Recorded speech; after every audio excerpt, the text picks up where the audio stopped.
बड़ी खबर खैरासौन में यूक्रेन की जबरदस्त एयर स्ट्राइक यहां पर देखने को मिली है। तो रूस और यूक्रेन के बीच में बढ़ता तनाव और यूक्रेन का ये बड़ा पलटवार। खैरासौन में यूक्रेन ने जबरदस्त एयर स्ट्राइक की। यूक्रेन MiG-29 विमान ने विध्वंसक बमबारी यहां पर की है। रूस के कमांड पोस्ट पर यह भीषण हमला हुआ और यहां पर जमकर तबाही की तस्वीर नजर आती है। इससे ये स्पष्ट हो जाता है कि कैसे रूस और यूक्रेन के बीच में लगातार तनाव है और रूस के हमले का जवाब किस तरह से यूक्रेन ने दिया है उसकी तस्वीर आपके सामने है। दरअसल रूस का कमांड पोस्ट जहां पर भीषण अटैक यूक्रेन की तरफ से किया गया, यूक्रेनी MiG-29 विमान ने यहां पर बमबारी की और देखिए किस तरह से यहां पर जमकर मची है तबाही। तो लगभग 4 साल लगातार बमबारी, टूटते शहर, खत्म होती उम्मीदें। रूस यूक्रेन की जंग ने दुनिया को ये सवाल बार बार पूछने पर मजबूर कर दिया, क्या कभी शांति यहां पर लौटेगी या सिर्फ कोशिशें ही होती रहेंगी। और इसी बीच मॉस्को से एक अहम बयान सामने आया। रूस के क्रेमलिन ने कहा कि यूक्रेन को लेकर पेश किए गए एक शांति प्रस्ताव का मॉस्को विश्लेषण कर रहा है। लेकिन बड़ा सवाल यह खड़ा होता है, क्या शांति की कोशिशें कभी परवान चढ़ेंगी?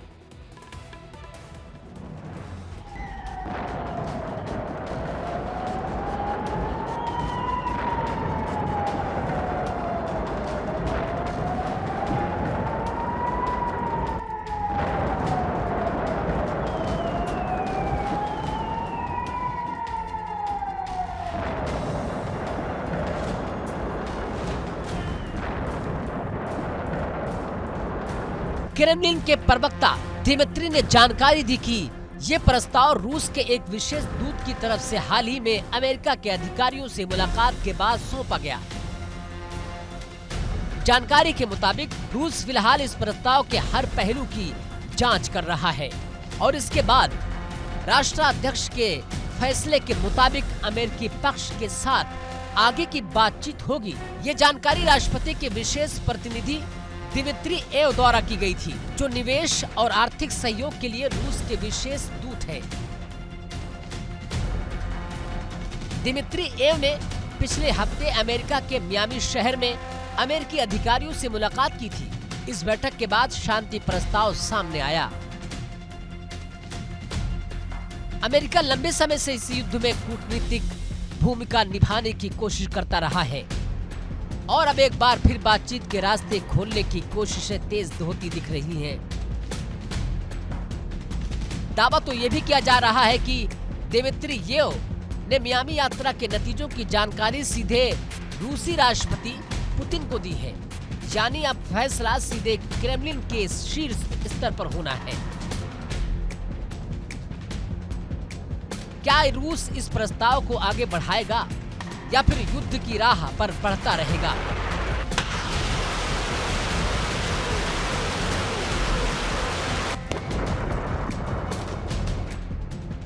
दिलचस्प बात यह है कि रूस और यूक्रेन दोनों देशों के प्रतिनिधि मंडलों ने अमेरिका के साथ फ्लोरिडा में अलग अलग बातचीत की। यूक्रेन पहले ही साफ कर चुका कि वो शांति चाहता है, लेकिन अपनी शर्तों पर।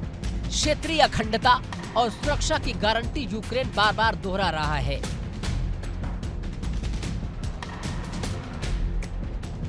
रूसी समाचार एजेंसी स्पुतनिक के अनुसार दिमित्री एव ने मीडिया से कहा कि युद्ध भड़काने वालों की कोशिशों के बावजूद रूस और अमेरिका के बीच वार्ता को बाधित नहीं किया जा सकता। यानी एक तरफ जंग जारी है तो दूसरी तरफ कूटनीति के दरवाजे भी पूरी तरह बंद नहीं हुए हैं। लेकिन सवाल बड़ा है, क्या ये बातचीत वाकई शांति की ओर बढ़ेगी या फिर ये पहले की तरह सिर्फ एक कूटनीतिक औपचारिकता बनकर रह जाएगी? क्योंकि जमीनी हकीकत यह है कि हमले अब भी जारी है। ड्रोन, मिसाइलें और तबाही का सिलसिला थमने का नाम नहीं ले रहा।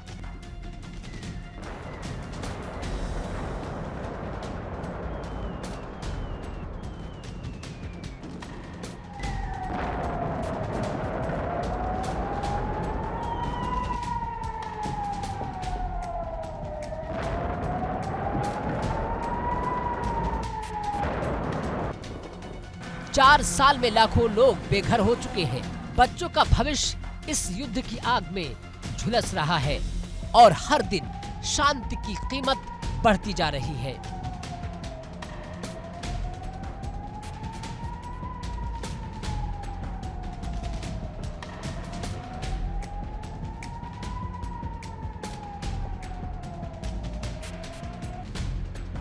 नेटो देश भी हालात पर नजर बनाए हुए हैं, लेकिन सीधी दखलंदाजी से अब भी बचते दिख रहे हैं, जिससे ये जंग और लंबी खिंचती नजर आ रही है।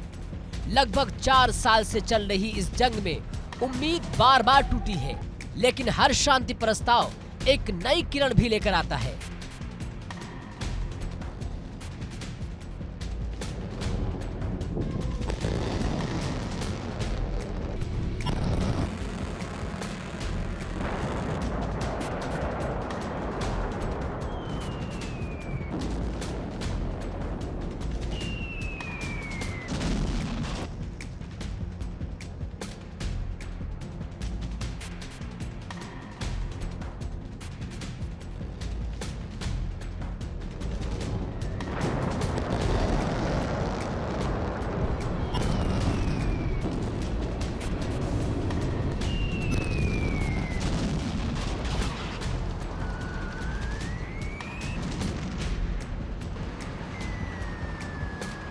अब देखना यह है कि क्या मॉस्को और वाशिंगटन के बीच ये बातचीत इतिहास बदलेगी या फिर बातचीत की फाइलें युद्ध के मलबे में दब कर रह जाएंगी।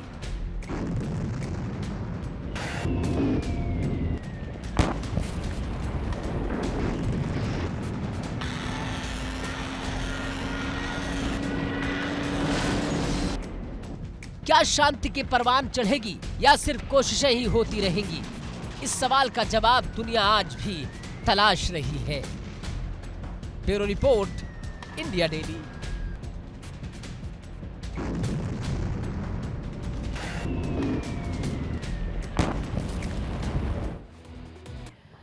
और आइए बात कर लेते हैं आक्रमण की अगली बड़ी वॉर ब्रेकिंग की अगली बड़ी खबर। रूस यूक्रेन युद्ध से जुड़ी हुई। रूस ने यूक्रेन पर एक और अटैक कर दिया है। जी हाँ, यूक्रेन के गुलियापोल पर विध्वंसक हमला रूस की तरफ से किया गया और उसकी तस्वीरें आप देखेंगे तो ये देखिए यहाँ पर किस तरह से विध्वंस रूस ने मचाया है, उसकी जीती जागती तस्वीर। और एक एक करके इसी तरह से बड़े हमले रूस की तरफ से किए जा रहे हैं। यूक्रेन का गुलियापोल इलाका, यूक्रेन पर रूस की सेना ने MLRS से अटैक किया और किस तरह से यहाँ पर तबाही मचाई है उसकी तस्वीरें आपकी टीवी स्क्रीन पर हैं। और यूक्रेन पर एक बार फिर से रूस की सेना का ये बड़ा हमला है MLRS के जरिए। इसके पहले आपने देखा था कि कैसे यूक्रेन ने भी बड़ा हमला रूस पर एक तरह से किया था। अब रूस ने एक बार फिर से नाटो को खुली चेतावनी दे दी है। मॉस्को का साफ संदेश है, ज्यादा उड़ानें भरी, हद पार की तो जवाब मिलेगा एटम बम से। और रूस का कहना है कि नाटो के फाइटर जेट्स और सैन्य गतिविधियां सीधे उकसावे की कार्रवाई है। वहीं क्रेमलिन ने सीधे चेता दिया है कि अगर दबाव बढ़ा तो समझिए रूस किसी भी विकल्प से पीछे नहीं हटेगा। और इस धमकी के बाद में यूरोप में अलर्ट और भी ज्यादा बढ़ चुका है और दुनिया फिर विश्व युद्ध की आशंका पर सहम गई है।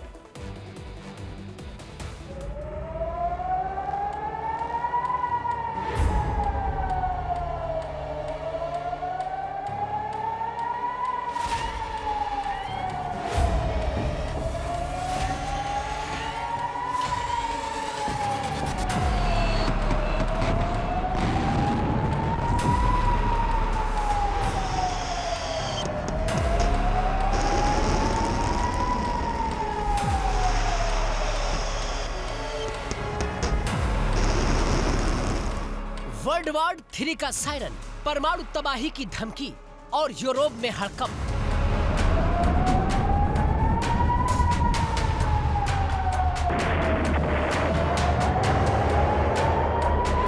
साल 2025 के आखिरी महीनों में दुनिया एक बार फिर उस मोड़ पर खड़ी है जहां एक गलत कदम पूरी मानवता पर भारी पड़ सकता है।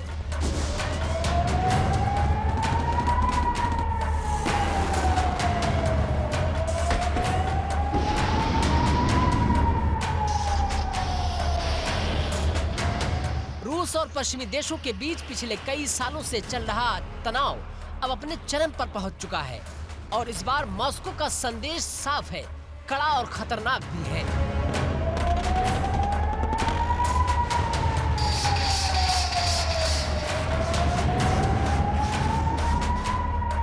पुतिन के करीबी सहयोगी और वरिष्ठ राजनयिक सर्गेई ने एक ऐसा बयान दिया जिससे पूरी दुनिया चौंक गई।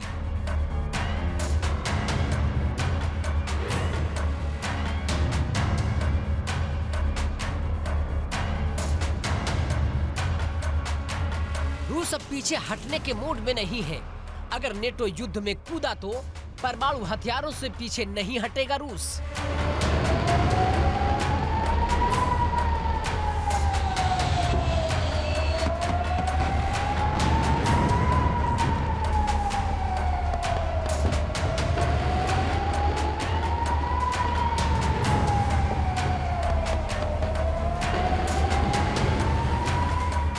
उन्होंने आरोप लगाया कि जो ट्रंप प्रशासन ने 2024 के अंत में रूस को रणनीतिक रूप से हराने की कोशिशें शुरू की थी, वो बेहद उकसाने वाली थी।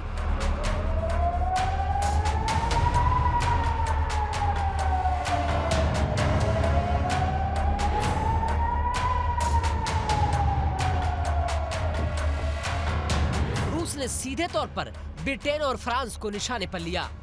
उन्होंने कहा कि नेटो के सबसे युद्ध के समर्थक सदस्य बताया। मॉस्को का आरोप है कि ये देश यूक्रेन को लगातार हथियार और समर्थन देकर आग में घी डाल रहे हैं।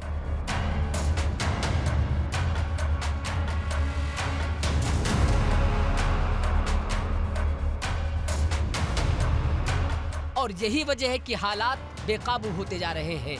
युद्ध के मैदान में हमले तेज हैं, कूटनीतिक दबाव में हैं और परमाणु शब्द एक बार फिर अंतर्राष्ट्रीय राजनीति के केंद्र में आ चुका है।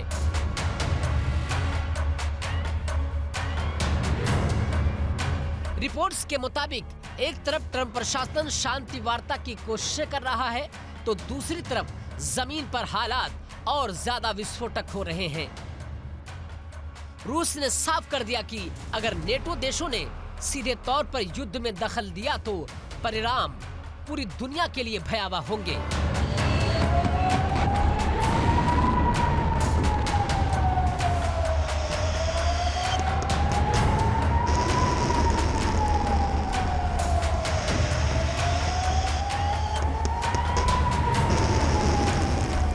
रूस की चेतावनी है कि ऐसे हालात में परमाणु हथियारों के इस्तेमाल से वो पीछे नहीं हटेगा और यही बात दुनिया की नींद उड़ाने के लिए काफी है।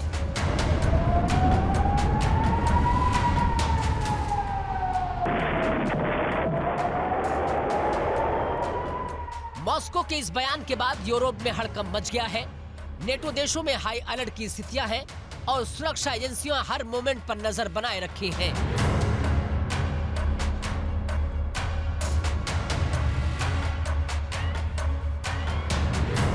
रूस की इस परमाणु चेतावनी सिर्फ एक कोरी धमकी नहीं, बल्कि उस गुस्से और हताशा का संकेत है जो नेटो की दखलंदाजी से मॉस्को महसूस कर रहा है। रूस के बयान ने यह साफ कर दिया कि दुनिया आज शांति और विनाश के बीच एक बेहद पतली लकीर पर चल रही है।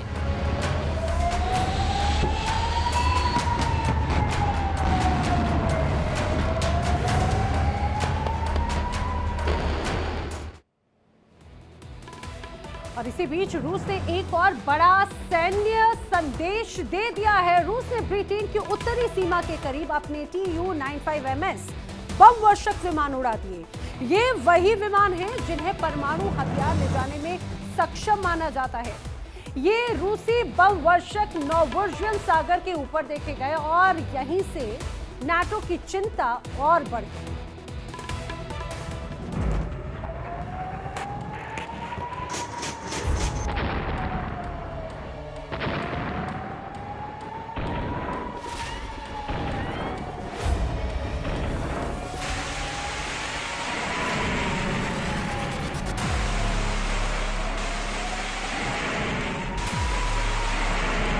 रूस की सैन्य गतिविधि के बाद नेटो तुरंत अलर्ट हो गया। हालात पर नजर रखने के लिए फौरन फाइटर जेट्स तैनात किए गए। इन जेट्स ने रूसी विमानों की उड़ान पर करीबी निगरानी रखी ताकि किसी भी अनहोनी से निपटा जा सके।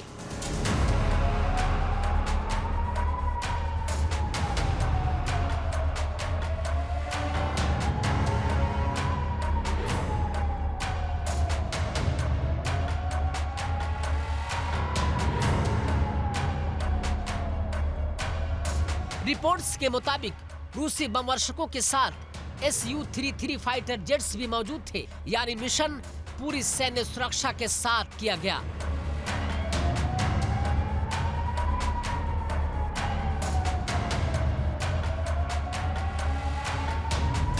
विशेषज्ञों का मानना है कि ये उड़ान सीधे तौर पर पश्चिमी देशों को संदेश देने की कोशिश थी कि रूस अपनी ताकत दिखाने से पीछे नहीं हटेगा।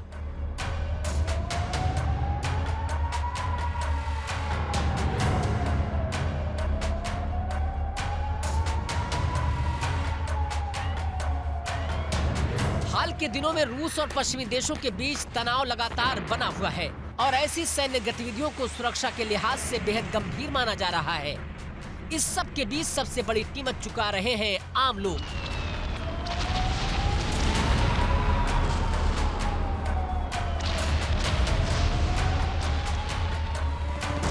युद्ध, डर और अनिश्चित भविष्य। अगर कूटनीति विफल होती है और रूस नेटो के बीच सीधा टकराव होता है तो इतिहास इसे मानवता की सबसे बड़ी भूल के रूप में याद रखेगा।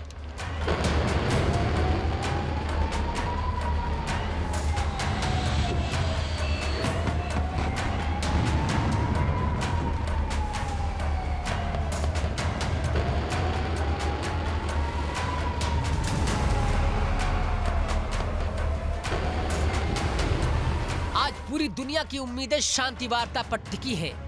ट्रंप प्रशासन की कोशिशें और दोनों पक्षों की समझदारी। सवाल सिर्फ एक है, क्या दुनिया विश्व युद्ध तृतीय के सायरन से पहले रुक जाएगी या फिर इतिहास खुद को एक बार फिर सबसे खतरनाक तरीके से दोहराएगा?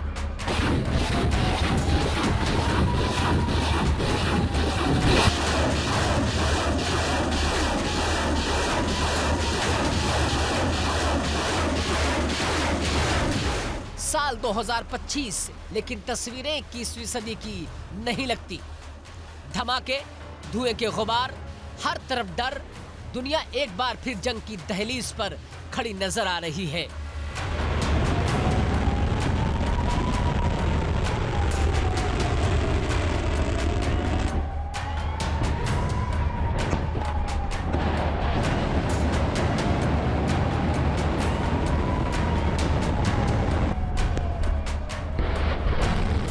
यूक्रेन युद्ध लगभग 4 साल पूरे होने को है, लेकिन अब ये जंग सिर्फ 2 देशों तक सीमित नहीं रही। इसकी आंच पूरे यूरोप और पूरी दुनिया तक पहुंच चुकी है।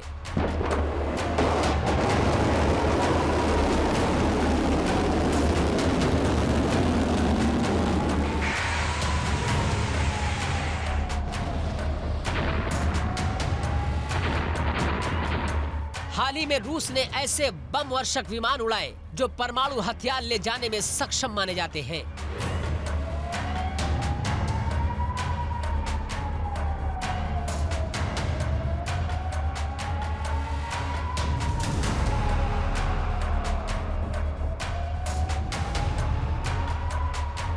ये उड़ान सिर्फ सैन्य अभ्यास नहीं था, बल्कि एक संदेश था। जवाब में नेटो भी पीछे नहीं रहा। रूसी विमानों पर नजर रखने के लिए तुरंत फाइटर जेट्स तैनात किए गए।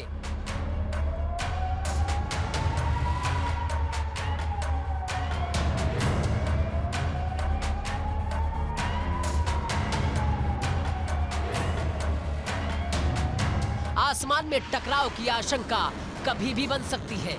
इसी बीच कूटनीति की कोशिशें भी जारी हैं। शांति वार्ता की बातें हो रही हैं, लेकिन सवाल ये है, क्या बातों से बमों की आवाज रुकेगी?